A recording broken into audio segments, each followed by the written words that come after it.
A bullet shattered the crystal whiskey glass inches from the stranger's hand. Would she run or pull him down? Emma Carter didn't think.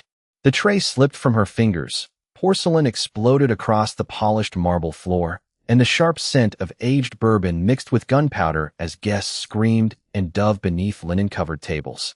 She lunged forward with enough force to knock the tall man sideways, just as another shot cracked through the private dining room, splintering the mahogany wall where he had been standing a heartbeat earlier. His expensive black jacket scraped across the stone floor beneath her weight. Heavy footsteps pounded from every direction. Men in tailored suits reached beneath their jackets with practiced precision, while the soft melody from a grand piano collapsed into a burst of feedback before dying completely. "Move," someone shouted.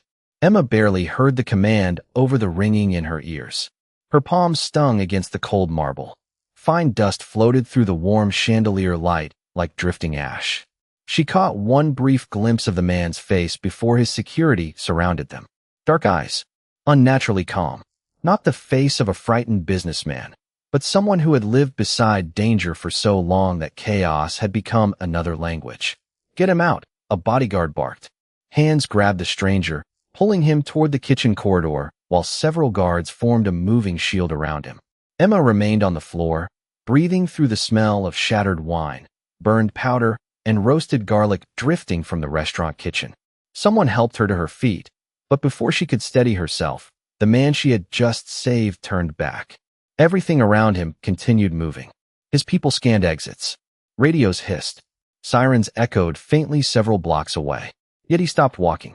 His eyes settled on Emma with unsettling focus, as though memorizing every line of her face. "What's your name?" His voice stayed low, smooth, almost gentle against the panic filling the room. "Emma," she answered, brushing fragments of crystal from her sleeve. "Emma Carter." He nodded once. No gratitude. No surprise. Only recognition that she could not understand. Then he disappeared behind a wall of armed men. The restaurant emptied within minutes. Police questioned witnesses.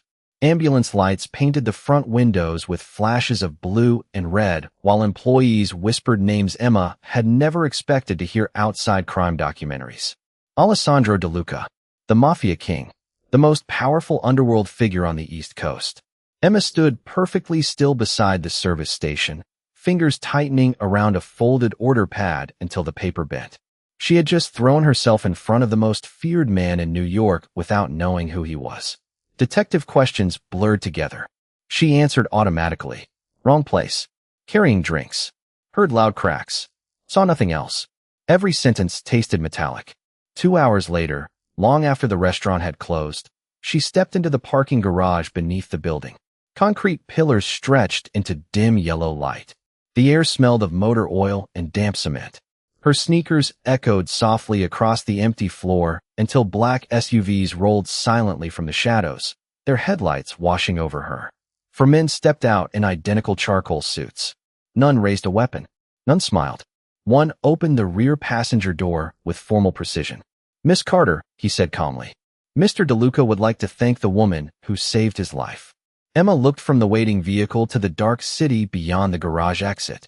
She had no idea that the man waiting inside carried the only secret capable of revealing who had truly murdered her sister. The rear door closed with a muted thud, sealing Emma inside a cabin wrapped in black leather, cedar cologne, and the faint hum of a climate control system that drowned out the city's sirens. The SUV eased into traffic without a sudden movement, escorted by 2 identical vehicles whose headlights swept across the rain-dark pavement. Alessandro De Luca sat opposite her, one hand resting on a silver-topped cane that looked more ceremonial than necessary. A fresh tear marked the sleeve of his tailored jacket where the crystal glass had exploded, but he paid it no attention. Instead, he poured sparkling water into a crystal tumbler and slid it across the polished walnut console. "You saved my life," he said. "People usually ask for something after doing that." Emma left the glass untouched. "I didn't know who you were." A corner of his mouth shifted, not quite a smile. "That's probably why I'm still alive." Silence settled between them, broken only by the soft rhythm of tires crossing bridge joints. Warm dashboard lights reflected across the tinted windows while Manhattan's skyline drifted by like scattered gold. Emma reached for the chrome handle. It didn't move. One of the men in the front seat spoke without turning around. "The child lock is engaged, ma'am." She looked directly at Alessandro. "Am I a guest or a prisoner?" He answered without hesitation. "That depends on who else saw your face tonight." The convoy entered a private underground entrance hidden beneath an ordinary warehouse. Steel gates rolled open with a low mechanical growl before closing again behind them. The elevator lifted the SUV itself into a brightly lit garage lined with vintage cars, spotless concrete, and security cameras that followed every movement. Emma stepped out first. Cool air carried the scent of polished stone and fresh espresso. No shouting. No display of weapons. Every employee she passed lowered their eyes respectfully before continuing their work. Alessandro walked beside her at an unhurried pace, his security detail remaining several steps behind instead of surrounding him. "Most people imagine monsters live in caves," he said quietly. "Mine happens to have Italian marble." They entered a dining room where breakfast had already been prepared despite the late hour. Fresh bread released the smell of butter. Coffee steamed inside porcelain cups. Emma remained standing. "I'm going home." Alessandro unfolded a linen napkin with measured precision. "No, you're not." She met his eyes across the 12-foot table. "You don't get to decide that." Without raising his voice, he placed a slim folder on the table and pushed it toward her. Inside were photographs taken only hours earlier. Emma leaving the restaurant. Emma speaking with detectives. Emma walking alone toward the parking garage. A final image showed a blurred figure aiming a camera from across the street. "Someone followed you after the attack," Alessandro said. "They now know exactly who interrupted their plan." Emma shut the folder. The paper edges scraped against her fingertips. "Then call the police. If they wanted witnesses alive, they wouldn't have missed twice." He lifted his coffee. The rich aroma drifted through the quiet room. "Until I know who ordered tonight's ambush, every person connected to me is in danger, including the waitress who knocked me onto the floor." Emma walked toward the nearest exit. A biometric lock flashed red. Another door produced the same result. She spun back toward him. "You locked me in." Alessandro finally rose from his chair. The polished floor reflected both of them beneath warm pendant lights. He stopped several feet away, leaving enough space that the gesture felt deliberate rather than threatening. "I'm giving you the safest place I own." Emma folded her arms. "I didn't ask for your protection." "No," he replied evenly. "But I'm asking for your trust." He reached into his jacket and removed a small brass key attached to an old silver keychain shaped like a lily. He held it for only a second before closing his hand around it again, as though reconsidering something.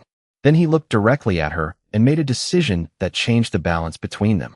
"You have 72 hours, he said. "Stay here until then, and afterward, if you still want to leave, I will personally open every door." Emma accepted the 72-hour deadline without another word, but the moment Alessandro disappeared behind carved walnut doors, she began moving instead of waiting.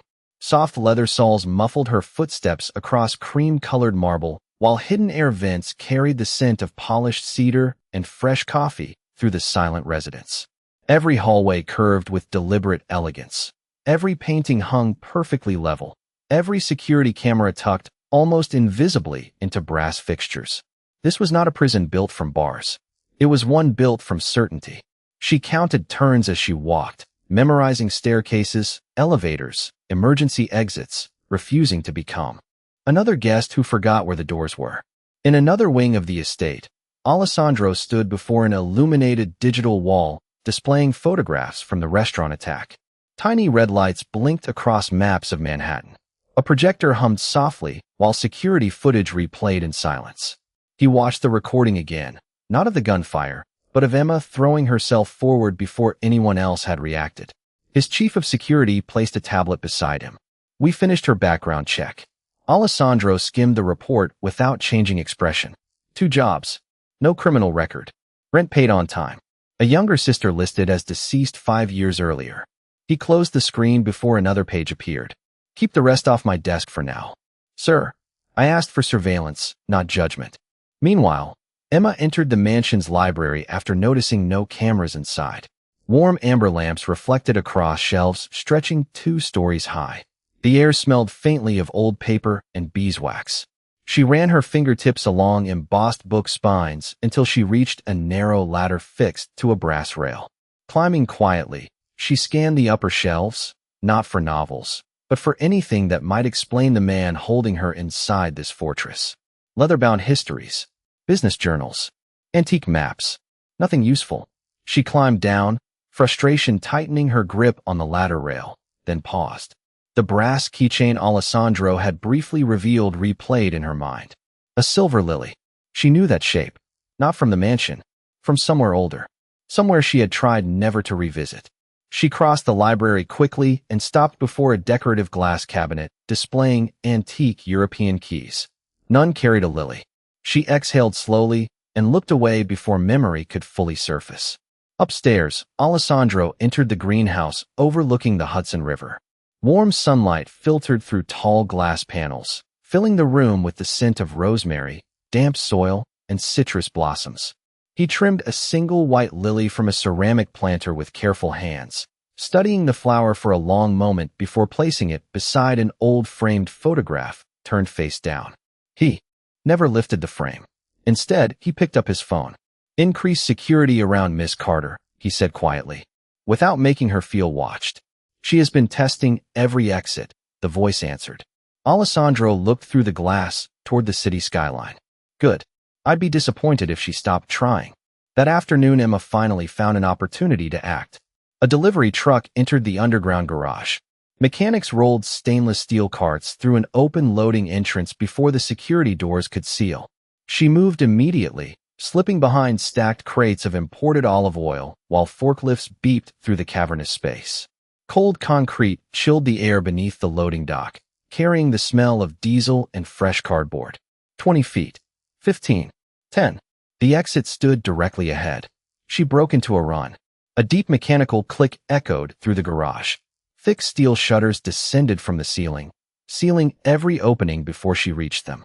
The impact vibrated through the floor beneath her shoes. She stopped inches from the closed barrier, pressing both palms against the cold metal.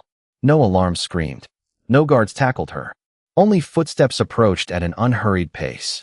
Alessandro stopped several feet behind her, his reflection faintly visible across the brushed steel door. "If I wanted to keep you captive," he said evenly, "you never would have reached this far." Emma turned slowly. "Then why let me try?" He held her gaze without blinking. "Because I needed to know whether you still choose action over fear." For the first time since they met, the balance shifted. Emma straightened her shoulders instead of backing away. "Then here's my answer." She stepped toward him until only a few feet separated them. "I'm done waiting for your rules. Starting now, I decide what questions get asked." Emma closed the distance first, forcing Alessandro to answer with actions instead of silence. The steel security door still vibrated faintly behind her, carrying the cold smell of machine oil through the underground garage, while fluorescent lights reflected across the polished concrete in pale white bands. "No more riddles," she said. "If you expect me to stay here, then stop treating me like a package under guard." Alessandro studied her for several seconds before turning toward his security team. "Everyone leaves." The order landed quietly, yet within moments the garage emptied except for the distant hum of ventilation fans. Heavy footsteps faded up the ramp, and the enormous space settled into an almost unnatural silence. Alessandro removed a black access card from his pocket and handed it to Emma. "Level 1. The library. The greenhouse. The west courtyard. No escort." She looked at the card instead of taking it. Yesterday, every door was locked. Today they aren't. After a brief pause, she accepted it. The smooth plastic felt unexpectedly warm from his hand. It wasn't freedom, but it was no longer captivity. They walked together through the mansion without another word. Morning sunlight poured through floor-to-ceiling windows, spreading across limestone floors that still held the coolness of the night. Somewhere in the kitchen, fresh bread cracked as it came from the oven, and roasted coffee filled the corridor with a rich, earthy aroma. Employees greeted Alessandro with respectful nods before returning to work. None flinched. None rushed. Emma watched the routine carefully. The story she had grown up hearing described a man surrounded by fear, yet the people inside these walls moved with practiced calm rather than panic. In the greenhouse, Warm humidity settled gently against the glass while water dripped from hanging vines into small stone basins below. Alessandro knelt beside a row of white lilies, loosening dark soil with his bare hands. The expensive watch he wore rested on a nearby table instead of his wrist. Dirt collected beneath his fingernails without the slightest hesitation. Emma remained standing. I didn't expect the Mafia King to garden. He pressed fresh soil around his stem before answering. Power doesn't keep flowers alive. He picked up a watering can, letting a gentle stream soak the roots instead of the blossoms. It only convinces people it can. Emma reached toward a clay pot that had tipped slightly sideways after brushing against a cart. Without thinking, she steadied it before it could fall. Alessandro noticed, but said nothing. The only sound came from trickling water and the distant call of gulls drifting in from the Hudson. A few minutes later, one of the security officers hurried through the greenhouse entrance, his polished shoes scattering small drops across the stone floor. "Sir." Alessandro looked up immediately. The officer held out a phone displaying a grainy surveillance image. "We've located the vehicle from the restaurant attack." Alessandro stood. His expression remained controlled, but the watering can stopped midair. "Prepare the convoy." He turned toward Emma. "You're staying here." She stepped forward before he could leave. "Absolutely not. This isn't your fight." She folded the access card into her palm until the plastic bent slightly. "It became my fight the second someone tried to kill the man I saved." Alessandro hesitated for the first time since she had met him. He looked toward the greenhouse windows where sunlight shimmered across the river, then back at Emma. Instead of refusing again, he walked to a nearby cabinet and opened it. Inside hung several lightweight protective jackets. He removed one and held it out. "You follow every instruction I give," he said evenly. "The moment I tell you to leave, you leave." Emma pulled the jacket over her shoulders, zipped it closed, and met his eyes without lowering hers. "I'll follow the truth," she replied. Alessandro gave a single nod, neither approving nor arguing.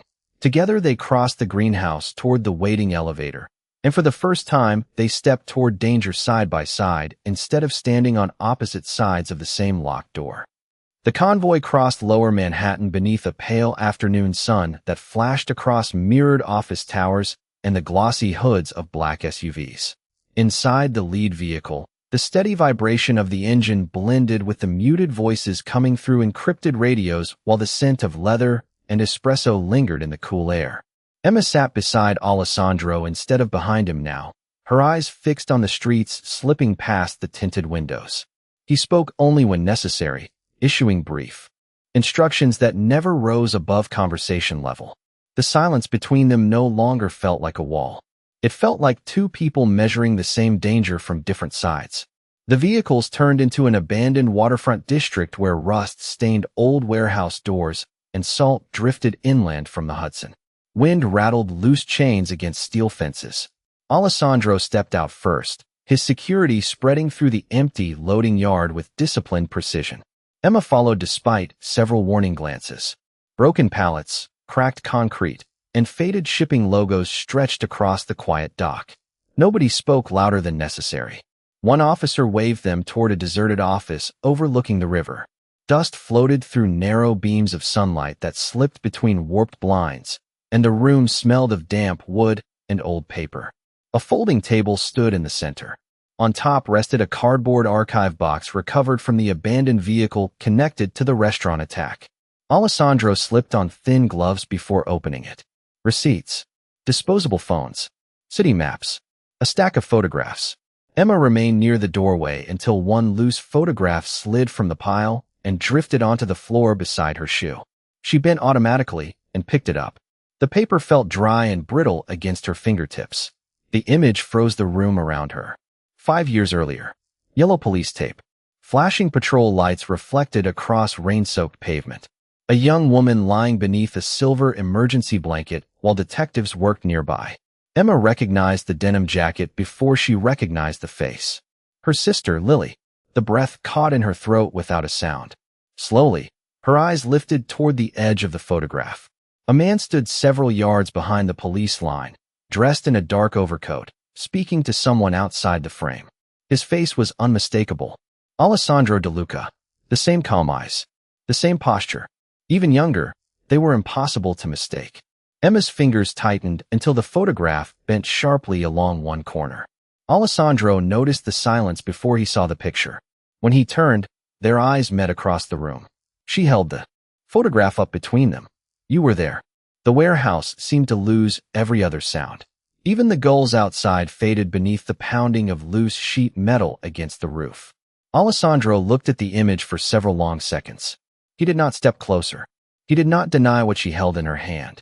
Emma's voice came lower now, almost steady because it had nowhere else to go. My sister died that night. Alessandro remained motionless.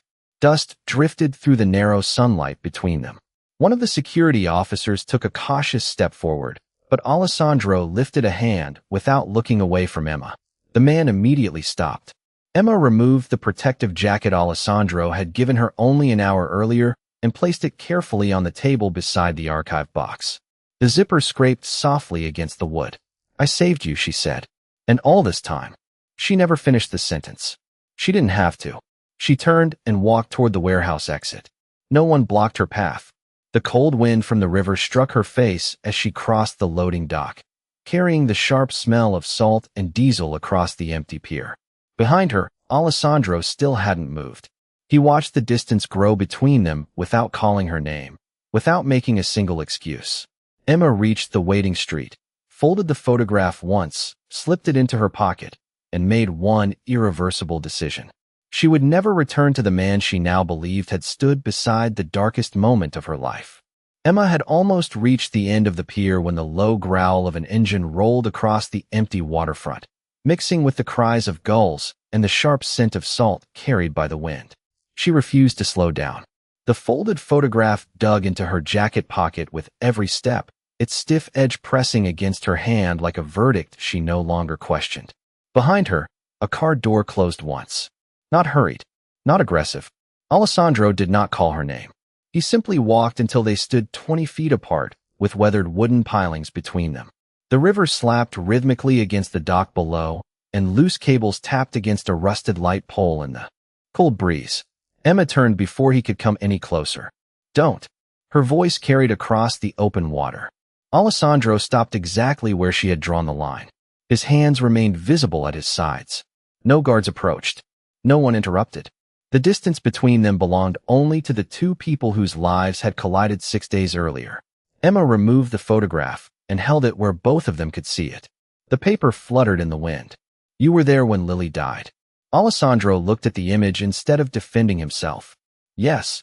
The single word landed heavier than any denial could have. Emma laughed once without humor, the sound disappearing into the river breeze. At least you finally admitted something. Alessandro reached slowly inside his coat. Emma stiffened immediately, but instead of a weapon, he withdrew a worn leather wallet. From a hidden compartment, he removed another photograph, older than hers. Its edges faded from years of being carried. He stepped forward only far enough to lay it on a wooden crate between them before retreating to the exact place where he had stood. Emma hesitated, then picked it up. It showed the same crime scene from a different angle. Her sister's face could not be seen beneath the emergency blanket, but another young man stood beside an ambulance, one arm wrapped around a teenage girl whose eyes were swollen from crying. A black ribbon circled the corner of the picture. Alessandro spoke quietly, his voice almost disappearing beneath the wind. That was my younger brother, Matteo. Emma looked back at him. He died 3 hours after that photograph was taken. Alessandro's jaw tightened, but he never looked away. Lily tried to protect him. Emma lowered the picture by an inch. The air seemed suddenly colder against her face. Alessandro continued before silence could build another wall between them. I arrived too late to stop what happened. By the time I got there, both of them were already victims. He reached into his pocket again, this time removing the small brass key with the silver lily attached to it. The metal caught the fading sunlight. This belonged to Lily. Emma stared at the familiar charm. She had given that keychain to her sister on her 21st birthday. No one outside their family should have had it. Alessandro rested the key carefully on the crate beside the photograph. She placed it in my hand before the ambulance doors closed. Emma's fingers trembled as she touched the tiny silver flower. The cool metal carried scratches she recognized instantly. One petal had been bent years earlier after Lily dropped it outside their apartment building. Alessandro drew one slow breath. She made me promise two things. His voice remained steady, but he unclenched his hand for the first time since Emma had met him. Find the person who ordered everything, and protect the only family she had left. Emma looked up sharply. Alessandro met her eyes without hesitation. You. The river seemed to fall silent around them. Emma's accusation no longer fit the man standing across from her, yet neither did trust return that easily. Alessandro took one final step backward instead of forward, surrendering the space between them. I've carried that promise for 5 years, he said. I kept my distance because anyone connected to Lily became a target. He paused only once. The attack at the restaurant proved whoever failed to kill me then is trying again now. Emma closed her fingers around the silver lily until its edges pressed into her palm. For the first time, the question before her was no longer whether Alessandro had been there that night. It was whether the promise he had just confessed was the secret he had been protecting all along. Emma closed her hand around the silver lily and walked back toward Alessandro before the wind could carry another word away. The wooden planks beneath her shoes creaked softly, damp from river mist, while the fading sun cast long amber reflections across the dark water. She stopped an arm's length from him and held the keychain between them. If you're telling the truth, she said, then someone destroyed both our families in the same night. Alessandro gave a slow nod. That's why I've never stopped looking. Before Emma could answer, one of the black SUVs accelerated onto the pier, gravel scattering beneath its tires. Hey! Security officer stepped out quickly, his face pale beneath the flashing reflection of dashboard lights. He handed Alessandro a sealed envelope without speaking. Alessandro opened it immediately. Inside lay a single sheet of heavy cream paper bearing only one sentence typed in black ink. Stop digging into the past, or the last Carter dies too. Emma saw her own last name before Alessandro folded the paper shut.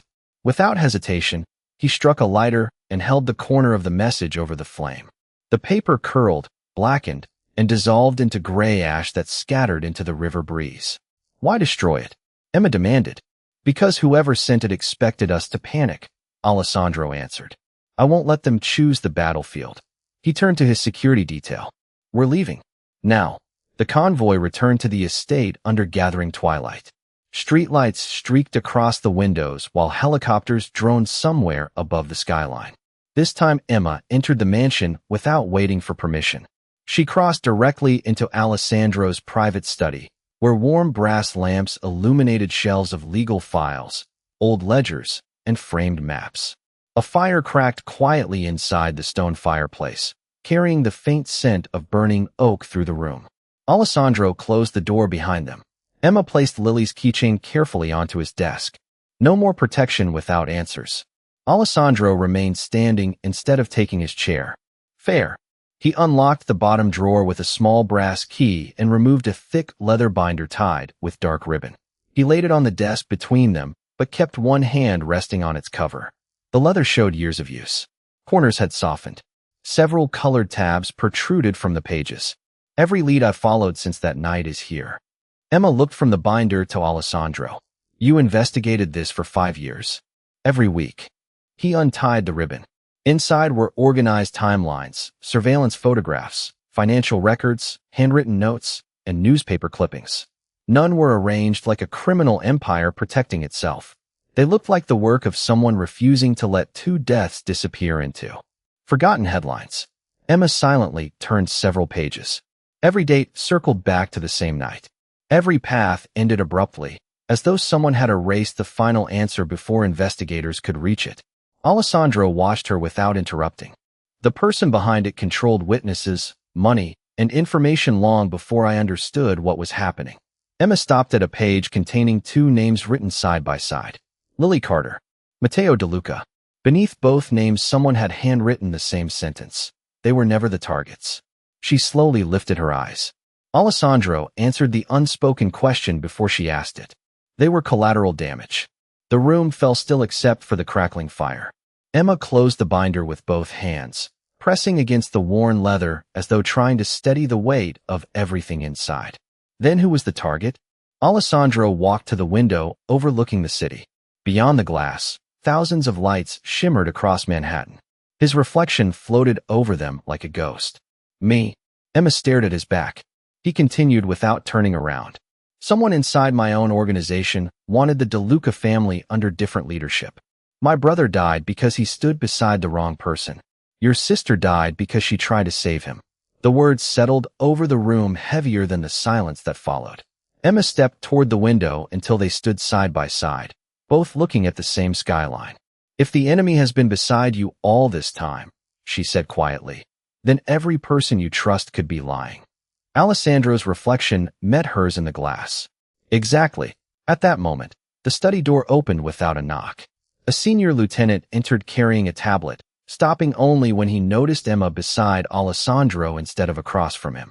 His eyes widened for the briefest instant before he lowered them again, and in that tiny flicker of surprise, Emma realized the balance inside the DeLuca empire had already begun to change. The lieutenant placed the tablet on Alessandro's desk with careful hands, but Emma noticed something no one else seemed to.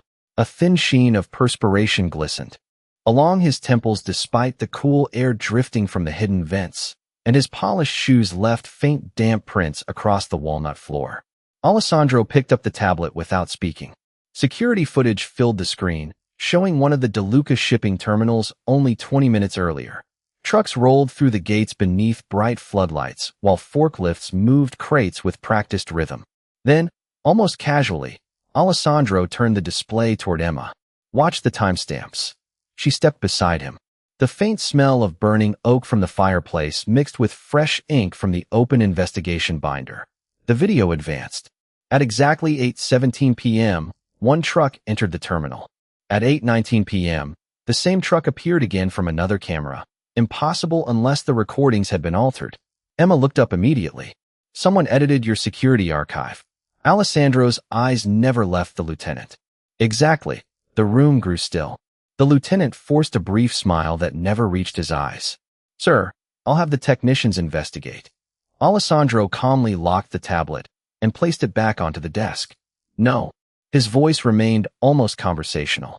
Because the technician who signed those files was you. The words settled across the study like falling stone. Emma watched the lieutenant's shoulders stiffen before he managed another breath. No one reached for a weapon. No one shouted. The crackling fireplace became the loudest sound in the room. Alessandro stepped around the desk with measured precision until only a few feet separated them. 5 years, he said quietly. Every trail disappeared just before reaching the same person. The lieutenant lowered his eyes for a heartbeat, then slowly looked back up. The mask of loyal advisor slipped away without drama. You should have stopped asking questions after your brother died. Emma felt the air leave her lungs. Alessandro did not react outwardly. So it was you. The lieutenant gave a tired shrug. Not only me, but I opened the door that night. He glanced briefly toward Emma. Your sister simply chose the wrong person to save. Emma's hand closed around the silver lily in her pocket until its edges pressed into her skin. She took one step forward, but Alessandro subtly extended an arm across her path without taking his eyes off the lieutenant. It was not protection born from mistrust. It was a silent promise that vengeance would not erase the truth they had spent 5 years uncovering. The lieutenant laughed once beneath his breath. You still think exposing me changes anything? Half your organization answers to me now. Before anyone else could move, he tapped a small remote hidden inside his sleeve. The lights flickered. Somewhere deep inside the mansion, emergency alarms began pulsing in slow red flashes. A mechanical lock disengaged with a heavy metallic clunk. Alessandro turned immediately toward the hallway. Evacuate the staff. His command cut through the building before the alarm finished its second cycle. Security teams rushed into motion, guiding employees toward reinforced exits while red emergency lights washed the marble corridors in crimson reflections. Emma did not follow the others. Instead, she crossed to Alessandro's desk, swept the leather investigation binder into her arms, and secured the ribbon tightly around it. Years of evidence would not be left behind. Alessandro saw what she had done and gave one sharp nod.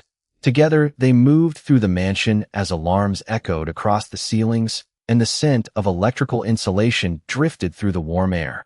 The lieutenant had already disappeared into the confusion, leaving only empty corridors and abandoned offices behind. Outside, black SUVs roared to life beneath the sweeping gates while helicopters circled above the estate, their searchlights cutting across the night sky. Emma climbed into the lead vehicle beside Alessandro without waiting to be asked. She placed the investigation binder across her knees and held it firmly with both hands.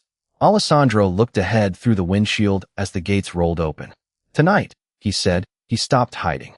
Emma tightened her grip on the binder and answered before the convoy surged into the darkness. "Then tonight, we stop running." The convoy reached the old federal courthouse just before dawn, where pale morning. Lights spilled across granite steps still damp with mist, and the brass doors reflected the flashing blue lights of waiting police vehicles. The air smelled of wet stone, coffee from a nearby street cart, and the faint metallic scent that lingers before a city fully wakes. Alessandro stepped from the SUV first, not surrounded by intimidation this time, but carrying only the worn leather binder Emma had protected through the night. She climbed out beside him with Lily's silver lily keychain wrapped tightly around her fingers. Neither of them hurried. Inside the courthouse lobby, polished marble amplified every footstep, while fluorescent lights hummed overhead. Federal investigators waited in silence as Alessandro placed the binder on a long oak conference table. He untied the ribbon himself. Years of documents, financial records, surveillance logs, altered security files, and signed statements spread across the tabletop one section at a time. Emma quietly laid the silver lily beside the final page. One investigator looked from the keychain to Alessandro. "This is everything?" Alessandro answered without looking away from the evidence. "Everything I promised her I would never stop protecting." Hours later, the lieutenant sat across another table in an interview room lined with glass and brushed steel. The confidence that had carried him through years of deception had vanished beneath the weight of documents bearing his own signatures, manipulated recordings, and financial transfers that connected every missing piece. No raised voices echoed through the building. No threats were exchanged. One page after another quietly removed every place left to hide. Outside, sunlight climbed higher over Manhattan, washing the skyline in gold as news crews gathered beyond the courthouse gates. Emma stood near a tall window overlooking the city. Alessandro joined her without speaking. The silence between them had changed again. It no longer carried suspicion. It carried the quiet exhaustion of two people who had reached the end of the same road from opposite directions. Emma opened her hand and studied the silver lily resting in her palm. Its bent petal caught the morning light, exactly as it had years before. "She trusted you," Emma said at last. Alessandro nodded once. "She asked me to save one life." He looked at Emma. "I was too late to save hers." Emma reached into her coat and placed the keychain gently into his hand. He looked down in surprise. "It belongs with you now," she said. "You kept the promise longer than anyone else could have." Alessandro slowly closed his fingers around the silver flower before placing it back into Emma's palm instead. "No," he replied quietly. "It belongs to the family she never stopped believing would find the truth." Emma looked at him for a long moment, then slipped the keychain into her pocket where it rested over her heart. Together they stepped outside into the cool morning air. Reporters shouted questions beyond the security barriers. Camera shutters clicked in rapid bursts. Alessandro ignored every microphone extended toward him and simply kept walking. Emma matched his pace without hesitation. At the bottom of the courthouse steps, she stopped and turned toward him one final time. "The night at the restaurant," she said softly. "If I had known who you were, I probably wouldn't have pushed you out of the way." Alessandro gave the faintest smile she had ever seen touch his face. "I know." She let out a slow breath, watching it disappear into the crisp air. "I'm glad I didn't know." For the first time since Lily's death, the memory of that night no longer ended with unanswered questions. It ended with names, truth, and a promise fulfilled. Alessandro extended his hand, not as a king of an empire, but as a man finally released from 5 years of carrying someone else's last wish. Emma accepted it. The city continued moving around them, indifferent to the quiet moment that neither wealth nor power could have purchased. She had saved the man everyone feared without knowing he alone carried the secret that would lead her back to her sister. And when the truth finally stood in the light, revenge lost its place to the promise that dignity, not hatred, would have the final word.